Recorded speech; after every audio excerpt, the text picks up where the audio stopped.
कोर्टामध्ये चालले होते, आपल्याला बंद होऊ द्यायची का ताई? लाडकी बहीण आमच्या देवाभाऊंची बहीण आहे, आमच्या बावनकुळे साहेबांची बहीण आहे, आमच्या सावे साहेबांची बहीण आहे. या सगळ्या बहिणींचा आशीर्वाद भाजपला आहे. आपण यानंतर माननीय बावनकुळे साहेब आपल्याला माहित आहेत की अतिशय धडाकेबाज निर्णय करणारे, एका क्षणामध्ये अधिकाऱ्यांना बोलून आपल्या जनसामान्यांचे निर्णय करणारे मंत्री आहेत. माननीय साहेब, हा सगळा इथे शेतकरी वर्ग आहे. या शेतकरी वर्गाला आपण महसूल मंत्री म्हणून अनेक ऍफिडेव्हिट करायला पैसे लागायचे, वाटणी पत्र करायला पैसे लागायचे, पण आपल्या धडाकेबाज निर्णयाने साहेब आपण महसूल खात्यामध्ये असे निर्णय केले की आमच्या सगळ्या शेतकरी बांधवांना कोणतीही रक्कम आता लागत नाहीये. एकदा जोरदार टाळ्यांनी आपण महसूल मंत्र्यांचं स्वागत करू. दिवाळीचा विषय त्यावेळेस बावनकुळे साहेब बोलतील, पण मला माहिती आहे माझ्या भगिनींचा सर्वात महत्वाचा प्रश्न आहे पाण्याचा. मला सांगायला आनंद होतो की देवेंद्रजींनी 2019 मध्ये जी पाण्याची योजना मंजूर केली होती 1680 कोटी रुपयाची, आज त्याचं जवळजवळ 90% काम झालेले. कालच पंप हाऊसचं पहिलं ट्रायल झालं, देवाभाऊने ते जाहीरही केलं काल, आणि लवकरच पुढच्या महिन्याभरामध्ये आपल्याला पहिलं ट्रायल रनचं पाणी मिळेल. आणि 3 महिन्यात मी माझ्या भगिनींना सांगतो आपल्याला मुबलक पाणी रोज मिळायला सुरुवात होईल. आपल्या देवेंद्रजींनी या छत्रपती संभाजीनगरचा विकास करायचं ठरवलेलं आहे आणि त्यांनी आज DMIC मध्ये जवळजवळ 52,000 कोटीचे उद्योग आज आणलेले आहेत. आणि त्या 52,000 कोटीच्या उद्योगाच्या माध्यमातून आपल्या या शहरातील अनेक युवकांना नोकऱ्या मिळणार आहेत, अनेक युवकांना लघु उद्योजक बनायची संधी मिळणार आहे. असं सगळं या शहराचा विकास करायचा आहे. आज केंद्र सरकारच्या माध्यमातून, संभाजीनगर महानगरपालिकेच्या माध्यमातून आपल्या या भागामध्ये 55 योजना आणणारी निवडणूक आहे. बंधू भगिनींनो, सामाजिक SC ST OBC, schedule caste, schedule tribe, OBC 18 पगड जाती, 12 बोलतेदार, OBC समाज, मराठा समाज, अंध, अपंग, निराधार, निराश्रित या सर्व समाजाला न्याय देण्याकरता 55 योजना, गरीब कल्याणाच्या, मध्यमवर्गीय कल्याणाच्या योजना ज्या आपल्या भागात येणार आहेत त्या भागामध्ये आणणारी निवडणूक आहे. 15 तारखेची निवडणूक ही माननीय देवेंद्र फडणवीस सरकारच्या 48 योजना ज्या विजय अवताळेजी आपली टीम घेऊन नगरसेवकासहित या योजना आपल्या भागात आणणार आहे. आणि म्हणून 15 तारखेची निवडणूक ही विजय अवताळेची नाही, 48 सरकारी योजनांची आहे.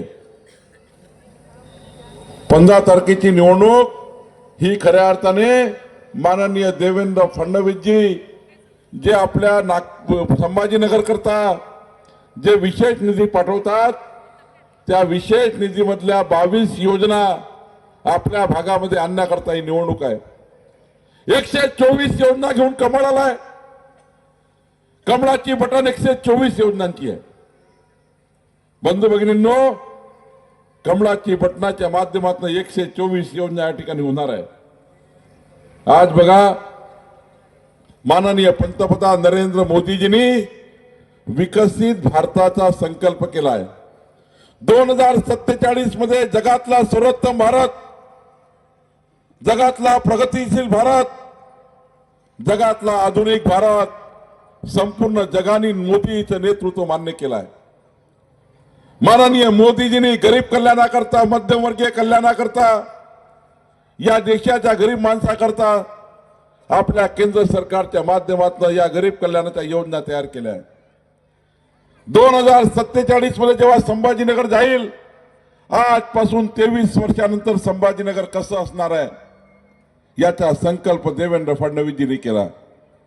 2029 चा महाराष्ट्र, 2035 चा महाराष्ट्र आणि 2047 चा महाराष्ट्र. जन्म घेतलेले बाळ, जन्म होणारे बाळ आणि आपण लोक 23 वर्षानंतर संभाजीनगरला जेव्हा राहू तेव्हा संभाजीनगर कसं असेल, आपला वॉर्ड कसा असेल, आपलं नगर कसं असेल याची नियोजन करणारी बैठक आहे. नियोजन करणार हा निवडणूक आहे.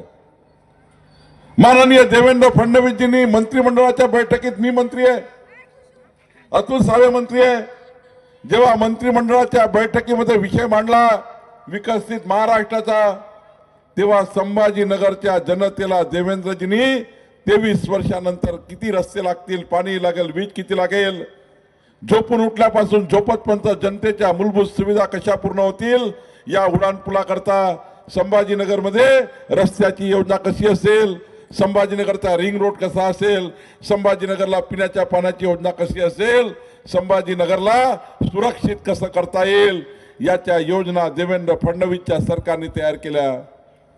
आता हे निवडून आल्याचं काम काय, हे कशाकरता निवडून येणार आहे? या सर्व नगरसेवकांना निवडून आल्यावर विकसित संभाजीनगर 2047चा विकास आराखडा यांना मंजूर करायचा.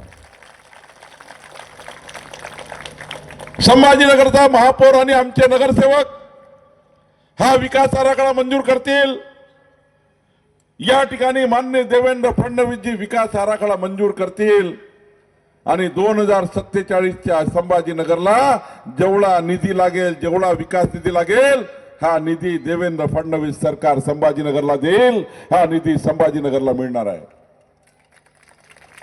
बंधू भगिनींनो, खऱ्या अर्थाने या ठिकाणी विकसित संभाजीनगर आणि अतुलजी आपण ठरवलाय, या संभाजीनगरला सुरक्षित करायचं असेल तर आपल्या संभाजीनगरच्या प्रत्येक घरी, प्रत्येक चौकात, प्रत्येक गल्लीमध्ये जेवढे शहर आहे, जेवढी गल्ली आहे, जेवढे घर आहेत, रात्री बेरात्री अपरात्री कोणी दरोडा करू शकला नाही पाहिजे, कोणी चोरी करू नये, दरोडा करू नये, आमच्या लहान लहान बाळाला इजा करू नये.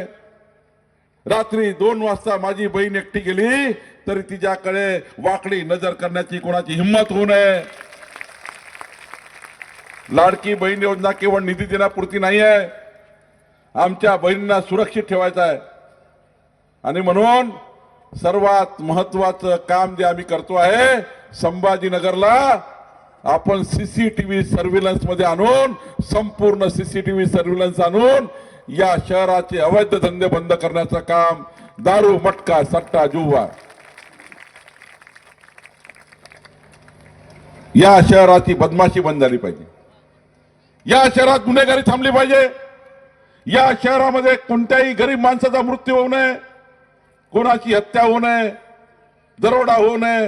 कोणी दरोडा टाकला असेल तर तात्काळ त्याला या संभाजीनगरच्या बाहेर निघेपर्यंत पोलिसांनी जेरबंद केलं पाहिजे. या ठिकाणी सुरक्षित संभाजीनगर करण्याकरता या महानगरपालिकेच्या नगरसेवकाची निवडणूक आहे. बंधू भगिनींनो, या ठिकाणी मी आपल्याला सांगतो, आज तुमच्याशी बोलायला आलो आहे मी.